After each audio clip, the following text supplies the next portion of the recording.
కల్వకుంట్ల కవిత ఒక సంచలనం.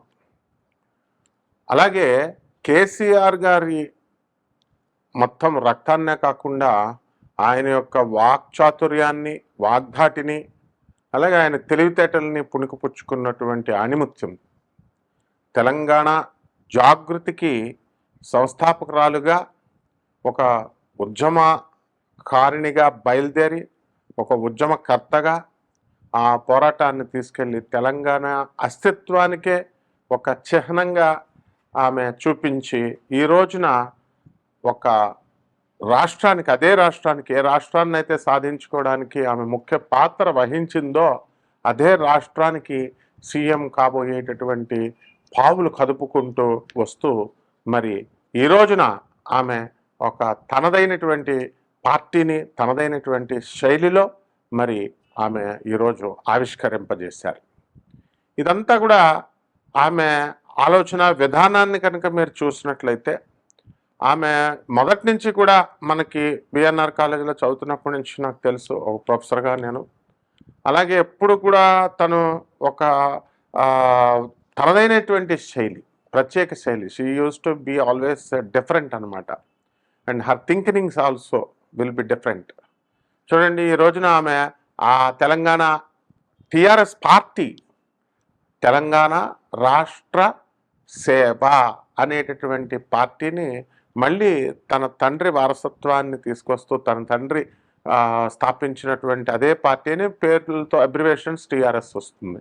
ఆ విధంగా ఫుల్ ఫామ్ వేరేదైనప్పటికీ కూడా అదే పార్టీని తీసుకొచ్చి తన ఉనికిని, తన పార్టీ ఉనికిని, అస్తిత్వాన్ని కాపాడుకోగలిగింది. మొట్టమొదటగా ఆ పార్టీ, ఏ పార్టీ అయితే వాళ్ళ కుటుంబానికి పేరు ప్రతిష్టలనిచ్చే, ఏ పార్టీ ద్వారా తెలంగాణ ఉద్యమాన్ని నడిపి తెలంగాణ రాష్ట్రాన్ని సాధించారో, ఏ పార్టీనైతే, ఏ పార్టీ పేరునైతే మొత్తం తెలంగాణ ప్రజలంతా కూడా మరి చాలా ఆనందంగా ఆ పార్టీని ఆశీర్వదించారు, ఆహ్వానించారు, అదే పార్టీ పేరును పోకుండా కాపాడుకోగలిగింది. ఇది మొదట ఆమె సాధించినటువంటి విజయం.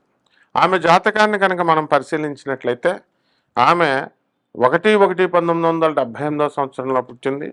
మరి ఉత్తర ఫల్గుణి నక్షత్రం 2వ పాదం, కన్యా రాశి.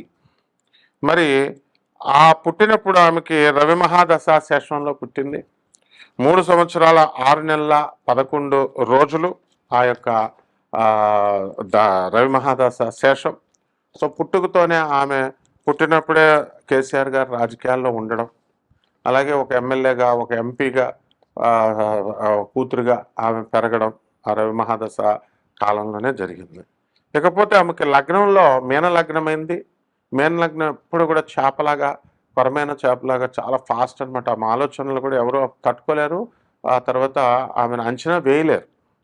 ఇప్పుడు ఆమె పార్టీని స్థాపిస్తూ 5 పాంచజన్యం, శ్రీకృష్ణ పరమాత్మ పూరించినటువంటి భారత యుద్ధంలో పాంచజన్య సూత్రాల్ని ఆమె మనకు అందించింది పార్టీ దీంట్లో ఎజెండాగా.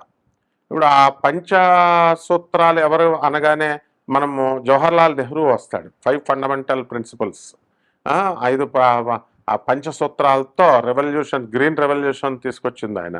సో ఆ విధంగా ఇండస్ట్రియల్ రెవల్యూషన్, ఈ విధంగా మనకి ఒక్కొక్కటి ఎలాగైతే చేసుకుంటూ వచ్చారో మన ప్రాచీన లీడర్స్ అంతా కూడా, వాళ్ళు ఏ పార్టీ వాళ్ళైతే అవనేయండి, అయితే వాటిల్లో ఆ పంచసూత్రాలను తీసుకొస్తూ మొదటగా ఎవరూ చేయలేనటువంటి వాగ్దానం చేసింది. అసలు కవితని అడ్డుకునే దమ్ముందా? కవిత వాగ్ధాటిని తట్టుకునే శక్తి ఎవరికైనా ఉందా? ఈ రోజున వాళ్ళ కొడుకుని, మరి మాకు నార్త్ కరోలినా చార్లెట్లో ఆ అబ్బాయి చదువుతాడు. మొన్న కేసీఆర్ గారు అమ్మాయి కవిత అక్కడికి వచ్చినప్పుడు, అక్కడే చార్లెట్లోనే మా ఇల్లు అక్కడ ఉంది, అందుకని అక్కడ దగ్గరలోనే కాలేజ్ కాబట్టి అతను కన్వకేషన్కి, ఆ అబ్బాయి కన్వకేషన్కి ఆమె వచ్చింది.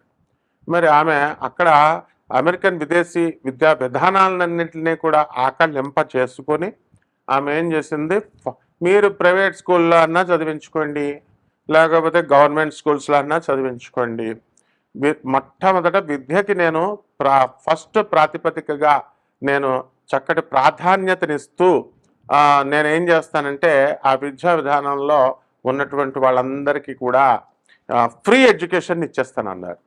అంటే కంప్లీట్గా ప్రైవేట్ స్కూల్స్లో ఉన్నటువంటి వాళ్ళు పేరెంట్స్ ఎవరైతే చదివిస్తున్నారో వాళ్ళందరూ కూడా బెనిఫిటెడ్.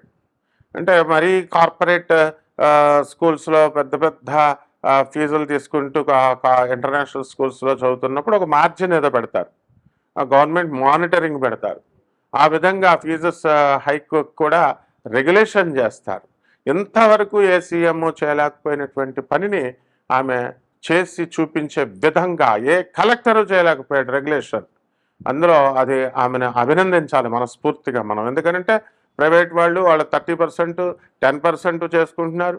మరి మేము ఎయిర్ ఫోర్స్ స్కూల్ మీద మనకి పేరెంట్స్ అంతా కూడా వాళ్ళు హైకోర్టులో కేసు వేసినప్పుడు అప్పుడు నవీన్ మిట్టల్ కలెక్టర్గా ఉన్నాడు.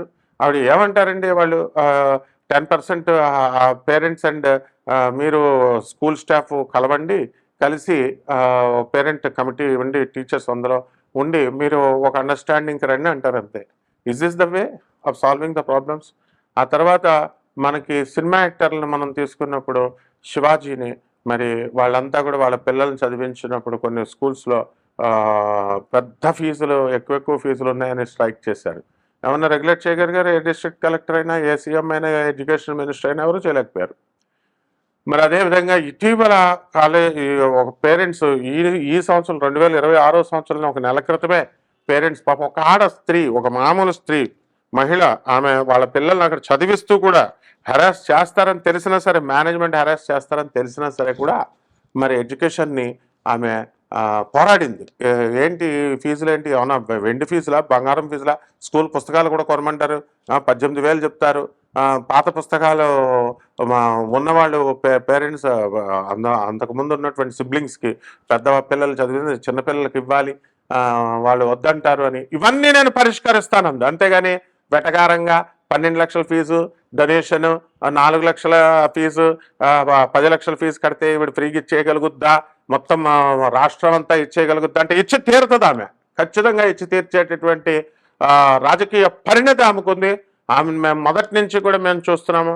ఆమె దగ్గర పనిచేసేటటువంటి రాజీవ్ సాగర్ దగ్గర నుంచి అవనండి, విద్యానిధి దగ్గర నుంచి అవనండి, వాళ్ళ పిల్లలంతా కూడా మేము కలిసి వర్క్ చేసాము. వాళ్ళంతా కూడా ఎప్పుడైనా సరే మరి ఆమె నిజామాబాద్ ఎంపీగా ఉన్నప్పుడు కూడా కేంద్రీయ విద్యాలయాల ఎంపీ కోటాలో అడిగినప్పుడు ఆమె ఎంతో పెద్ద మనసుతో వచ్చినటువంటి వాళ్ళ పిల్లలందరికీ కూడా ఆమె ఇవ్వడం నేనే ప్రత్యక్ష సాక్షి. నేనే పంపించేవాడిని, పిల్లలు తెచ్చుకునేవారు పేరెంట్స్ మిగతా వాళ్ళు.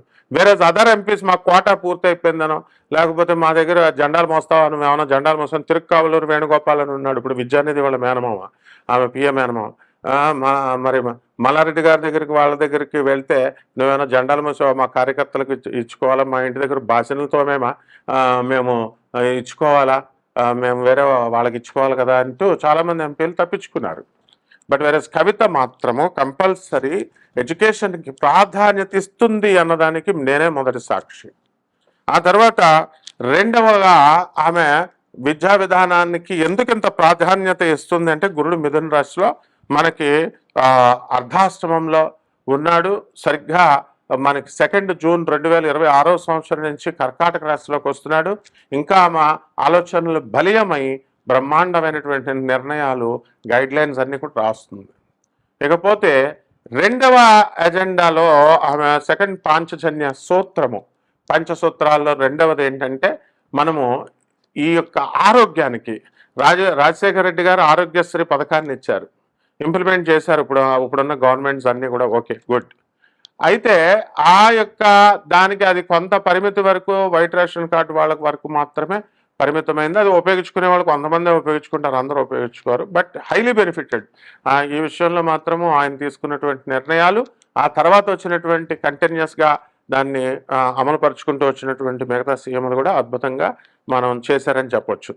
దానికి 10 అడుగులు దాటుకుంటూ వెళ్తూ తెలంగాణలో మరి ఉన్నటువంటి వాళ్ళందరికీ కూడా హాస్పిటల్ ఖర్చులు irrespective off white ration card and all, అందరికీ కూడా ఆ పథకం వర్తించేలాగా మరి ఆమె డిస్ట్రిక్ట్ కలెక్టర్స్తో కమిటీ వేసి నేను చేసుకుంటాను అని అనేది. అంటే తెలంగాణ నేటివిటీ పెడతారా? తెలంగాణ నేటివిటీ రావడం కష్టం చాలా. 50 సంవత్సరాల నుంచి మీ తాతలది, మీ తండ్రులది, మిమ్మల్ని మీరు ప్రూవ్ చేసుకోవాలి. డాక్యుమెంట్స్ అనేది వచ్చి ఎంఆర్ఓ ఆఫీస్లో అంత ఈజీగా రాదు. సో రెసిడెన్స్లు వస్తాయి. కాబట్టి ఇట్లాంటివన్నీ కూడా అన్ని స్పష్టంగా ఆమె ఉపన్యాసంలో ఎంఆర్ఓ ఆఫీస్లో రైతులు మామూలు బట్టలు వేసుకుని వెళ్తే ఇస్తారా, సూటు బూట్లు వేసుకుంటే మంచి కూర్చోపెట్టి కాఫీ ఇస్తారని సర్కాస్టిక్గా సరదాగా చెప్తారు ఆవిడ సంగతి నాకు తెలుసు. బట్ స్టిల్ దెన్ ఆమెకు ఉన్నటువంటి గొప్పతనంతో ఆమె ఈ యొక్క ఆరోగ్య సూత్రాలు అందరికీ వర్తించేలాగా ఉన్నటువంటి ఆమె ఆలోచన సరళిని మనం మెచ్చుకోవాలి. నెక్స్ట్, ఆమె యువతకు బాగా కనెక్ట్ అయింది అనేటటువంటిది మనకి ఆలోచన విధానంలో ఉంటుంది. ముసలపు ఆలోచనలు, ఏంటండి పార్టీ అధ్యక్షులంతా కూడా వృద్ధులు అవడం వల్ల వృద్ధుల ఆలోచనలతో ఆమె వెళ్లకుండా, నేను మీ అందరికీ కూడా ఒక అమ్మ అవుతాను, తెలంగాణ అక్క ఆమె, అసలు కవితక్క. అందరూ ఎవరినన్నా చూడండి ఏమ్మా అని అంటే, మా క్లాస్మేట్ ఒకడు ఉండేవాడు, మేము రాజమండ్రి రైల్వే గవర్నమెంట్ జూనియర్ కాలేజీలో చదువుకున్నప్పుడు ఒక ఫ్రెండ్ రోడ్డు మీద వెళ్తుంటే ఒక ఆవిడ్ని అమ్మ టైం ఎంత అయింది అని అడిగాడు. ఏంట్రా నన్ను అమ్మ అంటున్నావు, టైం ఎంత అయిందంటున్నావు, అమ్మ అంటున్నావు అని చెప్పి తిరగబడిపోయింది. మేము ఆఫ్టర్ ఆల్ ఇంటర్మీడియట్ బచ్చాకాలం, ఫస్ట్ ఇయర్ బచ్చాకాలం. అమ్మ అనే కదమ్మా నేను అన్నాను నిన్ను, అమ్మ అంటే ఏంటమ్మా అలా అంటున్నావు అంటే, అమ్మ అనకూడదు నువ్వు, ఎందుకంటే ఎవ్రీ వన్ ఇప్పుడు ఉన్నటువంటి ఆడవాళ్ళంతా కూడా, మగవాళ్ళు కూడా అంకుల్స్ అంటే ఫీల్ అయిపోతారు, ఆంటీస్ అంటే ఫీల్ అయిపోతారు, అమ్మ అంటే ఫీల్ అయిపోతారు. చిన్న చిన్న వాళ్ళ కింద వాళ్ళ ఏజ్ తెల్ల జుట్టు వచ్చేసినా సరే భ్రమలలో బతుకుతారు చిన్నగా ఉండాలని.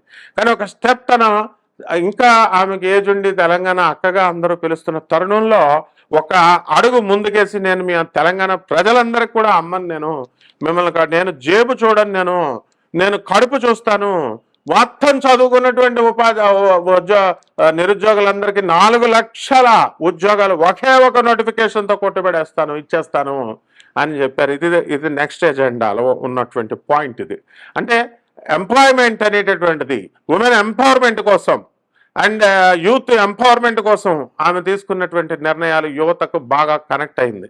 ఆలోచనల హాస్పిటలైజేషన్ అయినా సరే, ఆ విద్యా విధానాన్ని కూడా, నియో హ్యూమనిస్టిక్ ఎడ్యుకేషన్ పాలసీని, ఆమె ప్రభాత్ రంజన్ సర్కార్ గారు ఇచ్చినటువంటి నియో హ్యూమనిస్టిక్ పాలసీని, ఎడ్యుకేషన్ పాలసీని రొమానియన్ గవర్నమెంట్ 50 సంవత్సరాల క్రితం ఇంప్లిమెంట్ చేసుకుంది. అదే 50 సంవత్సరాలు అయిపోతే తర్వాత మళ్ళీ తీసుకున్న ఏకైక వీరుడు ధీరుడు నరేంద్ర మోడీ గారే. ఆ నరేంద్ర మోడీ గారు మళ్ళీ బ్రిటిష్ మెకాలే ఇచ్చినటువంటి ఎడ్యుకేషన్ సిస్టమ్ని ఎడంచేతో తోసిపడేసి ఆయన ఏమిచ్చాడండి, ఎన్ఈపి న్యూ ఎడ్యుకేషన్ పాలసీ 2020లో ఈ కొత్త విద్యా విధానాన్ని ప్రభాత్ రంజన్ సర్కార్ గారు కలకత్తా బేస్డ్ సైంటిస్ట్ ఇచ్చినటువంటి ఎడ్యుకేషనిస్ట్ ఆనంద్ మార్గా గురు ఆశ్రమాల అధిపతి, ఆయన ఇచ్చినటువంటి న్యూ హ్యూమనిస్టిక్ ఎడ్యుకేషన్ విధానాన్ని మళ్ళీ నరేంద్ర మోడీ గారు ఇంప్లిమెంట్ చేశారు 2020 సంవత్సరంలో. నరేంద్ర మోడీ గారు అది ఎందుకు తీసుకున్నారండి, న్యూ హ్యూమనిస్టిక్ ఎడ్యుకేషన్ పాలసీలో ప్రభాత్ రంజన్ సర్కార్ గారు ఇచ్చినటువంటి ప్రౌట్ థియరీ టెక్సాస్లో సౌత్ మెథడిస్ట్ యూనివర్సిటీ ప్రొఫెసర్ అయినటువంటి డాక్టర్ రవి బాత్రాకి నోబెల్ ప్రైజ్ తెచ్చిపెట్టింది 1993లో. ప్రభాత్ రంజన్ సర్కార్ గారు ఇచ్చింది, ఊరికనే అతని కమిటీకి సబ్మిట్ చేశాడు అంతే, నోబెల్ ప్రైజ్ వచ్చింది 1993. గూగుల్ చేసి చూసుకోండి అని చెప్పే ప్రతి విషయం. అలాగే అదే ఎడ్యుకేషన్ పాలసీ గైడ్ లైన్స్లో ఆమె ఆలోచన తీరు, ప్రభాత్ రంజన్ సర్కార్ గారు ఇచ్చేటటువంటి ఆ ఎడ్యుకేషన్ పాలసీని మన ఎన్ఈపి పాలసీ లాగా చేయాలనేది కవిత ఆలోచన.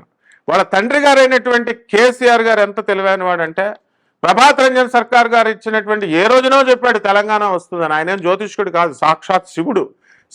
శివుడే ప్రభాత్ రంజన్ సర్కార్ గా సుభాష్ చంద్ర బోస్ మేన్ అల్లుడు. ఆయన కలకత్తా ఆనంద్ మార్గ్ అంటే అందరికీ పాస్. సిబిఐ వచ్చి 7 సంవత్సరాలు జైల్లో పెట్టినా సరే సిబిఐని కూడా లెక్క చేయకుండా, సిబిఐ ఐజీ అయినటువంటి ఆర్జీ శ్రీవాత్సవ ఇందిరా గాంధీ ఒత్తిడికి ఒగ్గి ఐజీ శ్రీవాత్సవ అరెస్ట్ చేస్తే విషాన్ని ఇస్తే సిబిఐ వాళ్ళు అందరూ కలిసి జైల్లో పాయిజన్ ఇస్తే ఆచార్య సర్వేశ్వరానంద రాసినటువంటి బుక్ చూడండి. ఆయన పర్సనల్ సెక్రటరీ, ఆయన బాబాతో పాటు ప్రభాత్ రంజన్ సర్కార్ గారే ఉండేవారు, ఆ పక్కనే ఉంటారు. జైల్లో జరిగిన ప్రత్యక్ష సాక్ష్యం. 5.5 సంవత్సరాల పాటు ఆయన విషాన్ని ఇస్తే విషం తాగేసి బతికారు, చనిపోతారనుకున్నారు. నో, 5.5 సంవత్సరాలు బతికిన తర్వాత మళ్ళీ ఆయన ఏం చేశారు, చక్కగా స్ట్రైక్ చేసి 5.5 సంవత్సరాలు మధ్యకు తీసుకొని సిబిఐ మీద విజయం సాధించారు సుప్రీంకోర్టులో, హైకోర్ట్స్లో. అలాగే మన కవితక్కని మనకి సిబిఐ మరి టెక్నికల్ ఇష్యూస్లో సిబిఐపై విజయం సాధించింది లిక్కర్ కేసులో. ఇవన్నీ కూడా ఎందువల్ల జరిగినాయి అని అంటే, ఆమెకి కుజుడు మరి కర్కాటక రాశిలో నేర్చపట్టి ఉన్నాడు. లగ్నంలో కేతువు, సప్తమంలో రాహుచంద్రులు విపరీతమైనటువంటి టెన్షన్ ఇస్తుంది. అలాగే ఈ యొక్క బుధుడు భాగ్యంలో ఉన్నప్పటికీ కూడా శత్రుక్షేత్రంలో ఉండడం వల్ల మరి ఆమె ఇంకా గుర్తింపు రావాలి. మరి గుర్తింపు అనేటటువంటిది కొంచెం లేటుగా వచ్చినా సరే తండ్రి నుంచి కొంత భాగ్యస్థానం తండ్రి తరపు వాళ్ళు అనమాట. అందువలన అక్కడ శత్రుక్షేత్రంలో పడేసరికి బుధుడు ఏమైపోయిందండి, కొంచెం అసహకారం అనేటటువంటి తగ్గింది. ఆమె మాటల్లో క్లియర్గా చెప్తుంది. ఎంత ధైర్యం ఉండాలండి ఆమెకి, అసలు చక్కగా కేసీఆర్ గారిని ఎంత బ్రాడ్ మైండ్ ఉండాలండి. ఎవరికైనా ఒప్పుకోవాలండి, మీరు ఒప్పుకుంటారా? మీ తండ్రి తప్పు చేశాడు అని ఒప్పుకోగలుగుతారా? నేను పరిపాలన చేసినటువంటి ఆ కుటుంబంలో ఒక భాగాన్ని అయినప్పుడు అవినీతిని పూర్తిగా నేను ఏది పోలవరం ప్రాజెక్టు, ఆ కాళేశ్వరరావు ప్రాజెక్టు నేను చేసినప్పుడు నేను ప్రశ్నించానని చెప్పి బయటికి అంటారు. అందులో నా పాత్ర కూడా ఉంది. ఎందువలన ఏం పాత్ర అంటే ఇండైరెక్ట్గా పాపం ఆ కుటుంబంలో పుట్టడం, ఒక ఎమ్మెల్సీగా ఉండడం. సో నేను రెసిస్ట్ చేయాల్సిన విధంగా రెసిస్ట్ చేయలేకపోయాను. కానీ ఇప్పుడు నేను బయటకు వచ్చి రెసిస్ట్ చేయగలగడానికి సంపూర్ణమైనటువంటి నాకు శక్తి వచ్చింది. నేను చుక్కలు చూపిస్తాను మొత్తం ఇప్పుడున్నటువంటి పార్టీలకి, అధికార పార్టీ ప్రతిపక్ష పార్టీలకి. నేనే ప్రధాన ప్రతిపక్ష పార్టీగా ఇప్పుడు మనమే ఉంటాము. తర్వాత నెక్స్ట్ ఎలక్షన్లో మనం అధికారం కైవసం చేసుకుంటామని చూపించినటువంటి ఆమె బ్రాడ్ మైండ్, తప్పునొప్పుకున్నటువంటి broad mind and future vision. మళ్ళీ నేను రాబోతున్నాను అని మోడీ గారికి ఉన్నటువంటి ఒక ఫ్యూచర్ విజన్, కేసీఆర్ గారికి ఉన్నటువంటి తెలంగాణ ఉద్యమం చేసినప్పుడు పరిపాలన ఖచ్చితంగా వస్తుందని చెప్పాడు ఆయన. అలాగే తెచ్చుకోగలిగాడు. అలాగే చంద్రబాబు నాయుడు గారికి ఉన్నటువంటి ఆ విజన్ ఆమెకుంది. మరి ఇక్కడ కేసీఆర్ గారు ఏం చేశారండి, ప్రభాత్ రంజన్ సర్కార్ గారు నమామి కృష్ణ సుందరం అని కృష్ణుడి మీద నమశివాయ శాంతాయ అని చెప్పేసి శివుడి పైన బుక్కులు రాశారు, ఫాసిల్స్ థియరీ ఇచ్చారు. అండ్ సింగభూమి, అదే శంబాల నగరం అనమాట. First landscape on the earth Singhbhum అని జియోలాజికల్ ఎవిడెన్సెస్ ఉన్నాయి, జార్ఖండ్ స్టేట్ అని గూగుల్ చేసి చూడండి. మరి అవన్నీ కూడా అక్కడే శంబాల నగరం. అదైతే పిచ్చోళ్ళు, ఈ ప్రవచనకారులు, సెల్ఫిష్ ఫెలోస్, స్వామీజీలు వీళ్ళంతా కూడా ఎవరిష్టం వచ్చినట్టు వాళ్ళు శంబాల నగరం ఎక్కడో అదంతా కల్పితము, మనుషులు వెళ్ళలేరు, అది హిమాలయాల అవతల ఉంటుందని ఇమాజినేటివ్ వర్డ్స్లో చెప్పేటటువంటి వాళ్ళందరూ ఉంటారు.